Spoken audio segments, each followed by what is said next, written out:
Alright, so I wanna start this one off.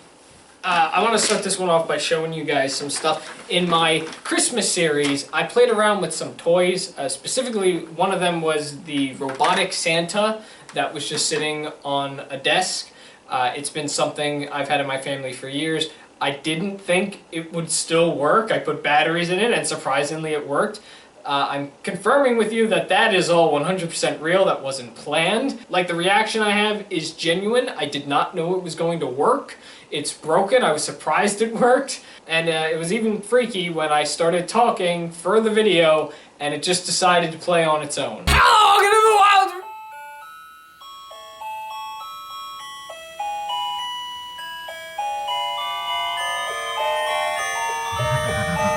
I thought I'd do the same thing for Halloween. I don't really have many unique toys, but I do have this. And this is probably one of my favorite things. This is a bouncing... I don't know if anybody has this.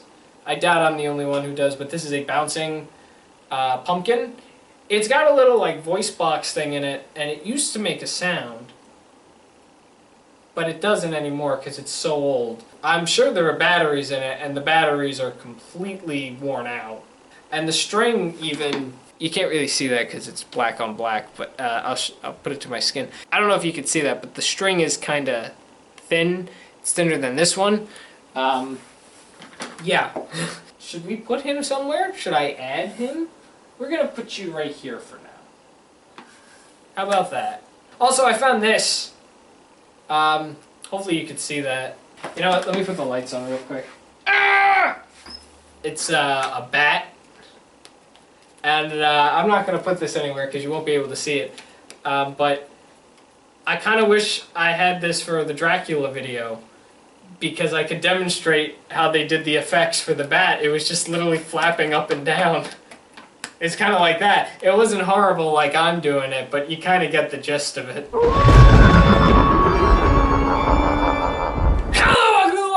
Wild Reviewer, and welcome to day 8 of 31 Wild Halloween Review Nights! So far, this project has lasted 7 days, a full week, and within that full week, we've taken a look at monster films. We started the project off with 5 Universal monster films, and the past 2 days we looked at Hotel Transylvania, which took those characters and brought them into the modern world of CGI animation. Well, today we are taking a big step away from all that stuff and instead going to look at a different side of Halloween, revolving around a different set of monsters. Teenagers! Oh no! It's okay. I'm here if you need me. The phone's right there. I can call somebody if you need me to.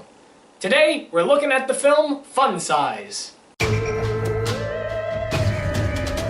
Released in 2012, this oddly mature PG-13 Nickelodeon film stars Victoria Justice in the role of Ren DeSantis, a high school senior who plans on attending a Halloween party with her best friend April with the popular kids. However, because her mom has plans of her own, Ren is in charge of watching over her 8-year-old brother Albert for the night. Though she's not a big fan of being his babysitter, he becomes her main priority after he gets lost in a sea of trick-or-treaters. With the help of April and 2 nerd friends, Roosevelt and Peng, their Halloween is turned upside down as they search everywhere for Albert, who oddly enough is on an adventure of his own.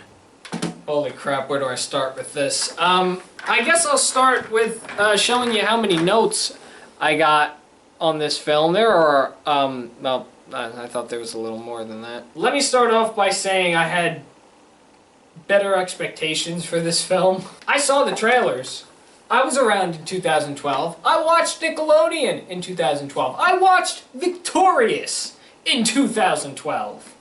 So naturally, I saw this trailer so many times. It didn't look like a film I was ever going to watch, but hey, 8 years later and here we are. I feel like if I just throw comments out there, it's going to be a little messy, so I kind of categorized everything, and we'll just take it from there. That's how we'll do this video.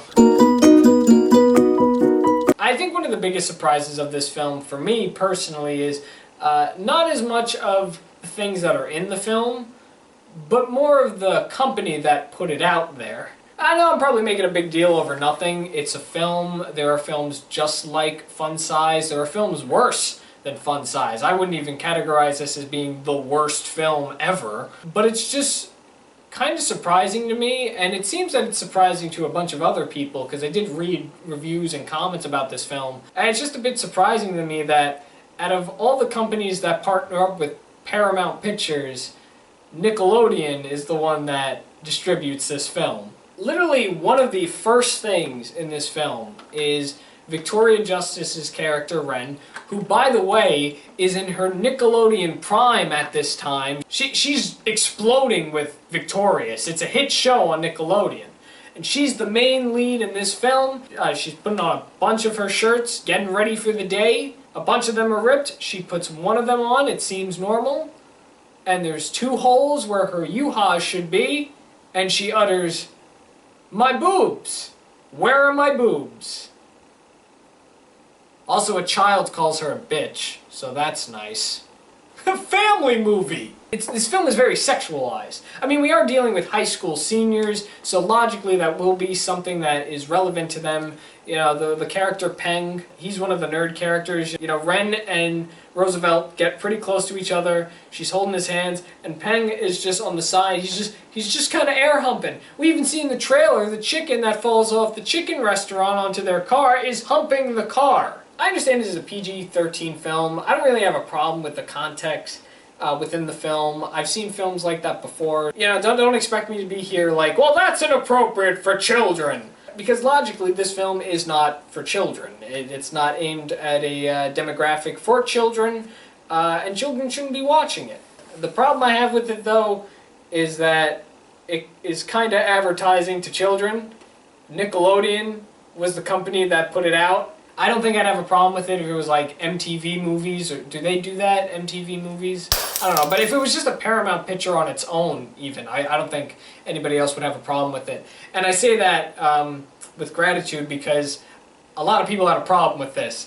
From what I read, there was a huge controversy surrounding Nickelodeon about this because they kept pitching the film as a family-friendly feature, and nothing about this is something you should watch with your family. Don't know what they were thinking there. But honestly, Nickelodeon has made a lot of bad choices, so, you know, I guess it makes sense.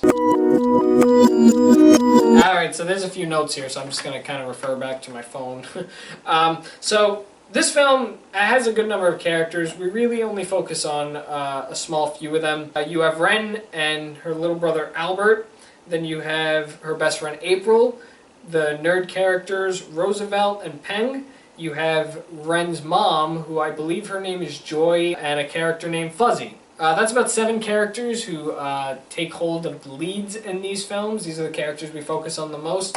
But if anything, we really only focus on 4 of them, because there's 4 different story plots going on. We first start off with Ren, who's being played by Victoria Justice. She's the main character. The story takes place in Cleveland, Ohio, and usually I wouldn't bring up where the film is located unless it has any sort of relevance to the story, and in this case it kind of does. A big important character plot point for Ren is that she wants to go to NYU for college. She's a senior in high school. She'd like to go to NYU. That's where her dad went, I believe. Her dad is no longer around. I could say a little bit more about her later on. She was pretty cool. Then you had Albert, who is her little brother, and what a malicious child. What a child. Albert does not talk in the film. Actually, he does talk. He says like 2 words at one point in the film. They go visit the grave of their dad. But then he does speak at the ending, which we'll get to that. Throughout the film, he's wearing a Spider-Man outfit. I read somewhere, like looking at the IMDb fun facts, I read that all the costumes that were in these films, if they were based on any major characters, they weren't given permission to use the costumes. I'm not sure if that's true or not, but if it is, I have no doubt that that is another controversy that was probably dealt with when this film came out. Albert's adventure throughout the night is actually kind of interesting. Yeah, there's something kind of satisfying seeing how, you know, one event leads to another. Like, he goes to his favorite market, like 7-Eleven type market, to get a slushie. He's just by himself outside, and then he ends up getting roped into something, and then, you know, it's like the butterfly effect. One thing leads to another. We go from getting lost in a haunted house and wandering into a sea of trick-or-treaters to getting locked in an adult's house.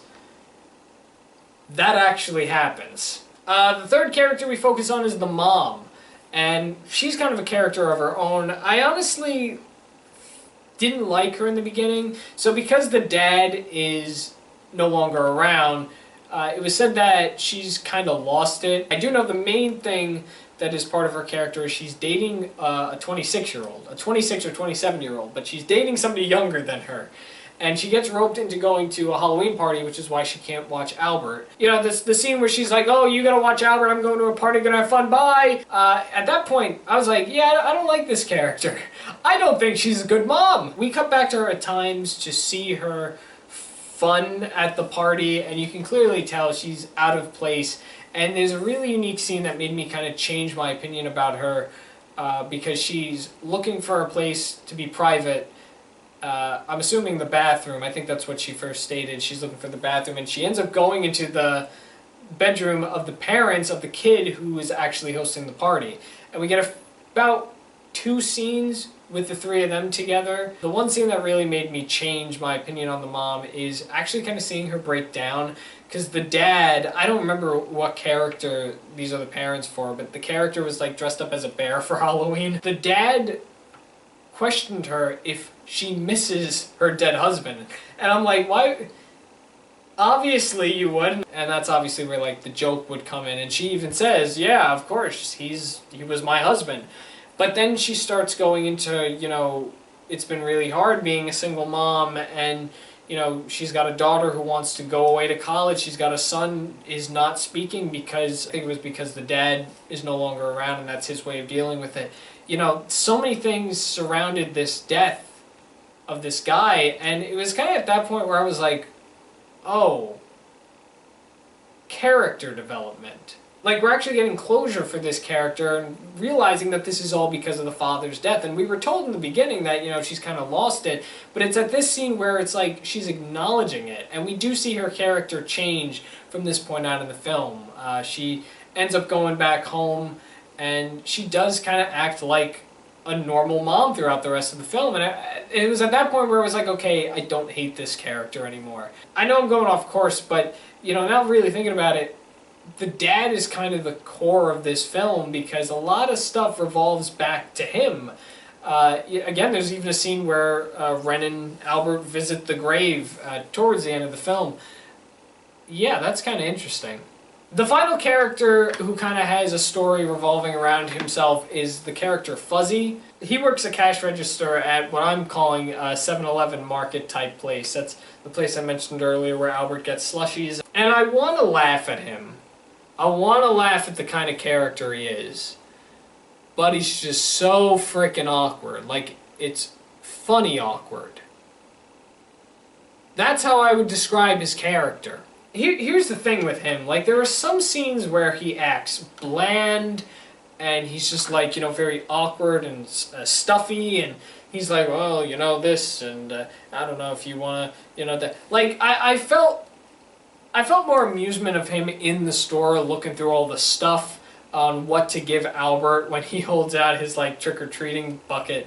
And generally, that did make me smile because just the way the pacing was of that scene, like, it was funny. He's like, oh, I don't even know why we have all these knives. Why do we have all these knives? And, like, that made me smile a little bit. You know, at some points, he's, like, you know, all stiff-like. But then he's like, all right, let's do it. Like, there's literally a scene where he's in the car with Albert, and he's talking all blah-ish, but then just is energetic out of nowhere. Now, I'm assuming he is a main character, because he does play a pretty significant role in this film. The thing is, though, half of his story is spent with Albert, and the other half is kind of just him by himself. Like, he goes from hanging with Albert to eventually looking for Albert, and then saving Albert, and then he's just by himself.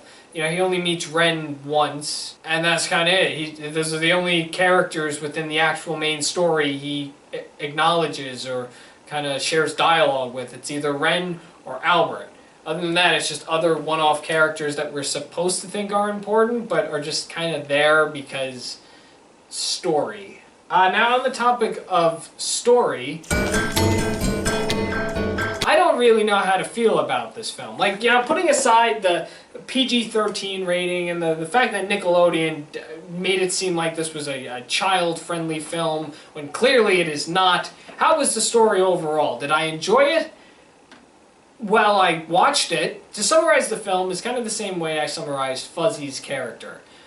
Awkward and kind of humorous. It wasn't horrible, but it won't bother me if I never see it again. The dialogue in this film is just really awkward between characters. One of the first scenes, right before we even get the title of the film, we see Ren, Albert, and April. I'm assuming they're walking to school. They're walking really slow, and then the character Roosevelt comes, he ends up joining, but they're just walking at a slow pace. They're not even walking on the sidewalk. There is no sidewalk, it's just a street, but it's like you're walking in the middle of the street, guys. The conversation's a bit awkward. They're all bunched together. I don't even know if they go to the same school, Ren and Albert. I don't know why Albert's there. Victoria Justice does this really cringy rap, which ends up coming back up later in the film. There's also another bit when Ren brings Albert into a haunted house, and one of the first interactions that they have in the haunted house is with Roosevelt and Peng, who they bump into. And, you know, I understood this later on in the film, but even looking back on it after seeing the whole film, it does kind of strike me odd why this would kind of be a thing. April is just standing there, and she goes, "I'm gonna step outside." And then she pauses, looks around, and leaves. It wasn't said like she was a normal person. Like, the dialogue between all these characters, even if it's supposed to be awkward for some of them, it's just awkward for all of us. I spent some time watching this film just sitting there like, okay, this is a bit awkward. There's one point, Roosevelt, he's got to get the car from his two moms, and they start speaking Greek. I don't know why they start speaking Greek, it's just something that they do in the house. There's a couple scenes in this film where you hear the characters talk, but you don't see their mouths move. In fact, they're not even on screen half the time. Like the scene where Fuzzy and Albert, they pull up to the house that they're going to get revenge on. You hear Fuzzy talking, but we don't see him. We see the car pulling up instead. I know some films do that, but they did a lot in this film, and it was just kind of a little awkward. One of the scenes has the four characters in the car looking for Albert, and Roosevelt isn't exactly paying attention and ends up driving on like a main street where all the cool kids are walking, and the streets are packed with people, and like April's finding it really embarrassing, and that kind of ties into the whole theme I guess the film is trying to tell. You know, we are dealing with high school seniors, so I don't really know what this film is kind of surrounded around. Like, you got a few things going on here. It's a film about popularity, like, hey, we go to this guy's Halloween party, we'll be popular. But at the same time, it's also saying, you know, hey, Halloween's a crazy night. A lot of stuff happens on Halloween, which it does. So much crap happens in this movie, and it is very believable that something like this would happen on Halloween. There's also that theme with the dead father. Clearly, Ren, Albert, the mom, they're all suffering still from the death. It is very heartbreaking for them. You know, it's like, I don't know what the main message of this film is supposed to be, and I'm not saying that it should. Sometimes the film doesn't have to have a main message. It's just a film to entertain you, and I would be completely fine if it just did that, but I know it's trying to tell me something. I just don't know what it's trying to tell me. Also, the ending was a little cringy. The rapping, I said, comes back at the end, and apparently Albert secretly filmed Ren rapping in the middle of the street and put together like an auto-tune Gregory Brothers kind of remix video of Ren rapping. And that's where the film ends, except it doesn't end there. It ends with Albert showing off that he can in fact talk. And we see him prank calling his mom. It kind of dragged on a little at the end. I would have been completely fine if you had just ended it with Ren and Roosevelt kissing, and then she was like, well, what happened next? And we get a quick montage to see what happened next to all the other characters. That would have been completely fine, but you didn't do that. You just kind of dragged it on for 10 more minutes. And that's another problem this film had. It dragged on. I was at the 30-minute mark, and I felt like it was going to be wrapping up soon, and I go to find out there's still 40 minutes left. This bit I want to focus on is the trailer and the poster, and this kind of relates to what I said about Nickelodeon, specifically the trailer. I watched the trailer before watching the movie, and then I watched it after watching the movie. And I noticed something that didn't seem quite right. There's a scene in the trailer where Ren and April are talking about the party, but they're talking about it in the schoolyard of their high school. We actually see the outside of their school. And there's a school bus in the background. We see Roosevelt walking and gets bumped by a bully. Obviously, for somebody watching the trailer, that indicates that is the start of the film.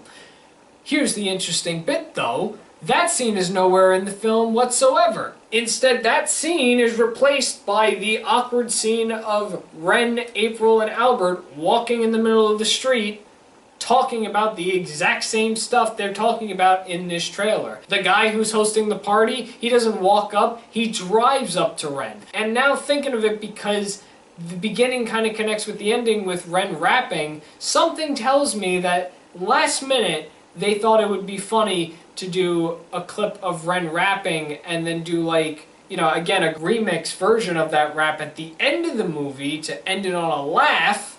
So they redid the scene and did it in the middle of a street for some reason instead of a schoolyard. Also, the trailer looked a bit more fun. I can't argue that it made it look like it was more child-friendly, like Nickelodeon kind of pitched it to be, being a family film or a film fun for the whole family, but I can't say that because in the trailer they clearly showed the chicken humping the car. There's also a shot of Peng in the market humping the air. As for the poster, the only thing I have to say about that is, why is there a dog in the poster? There was no dog in the film. I know why they do that. I know why studios put animals in the poster, because that's what catches a hold of the children.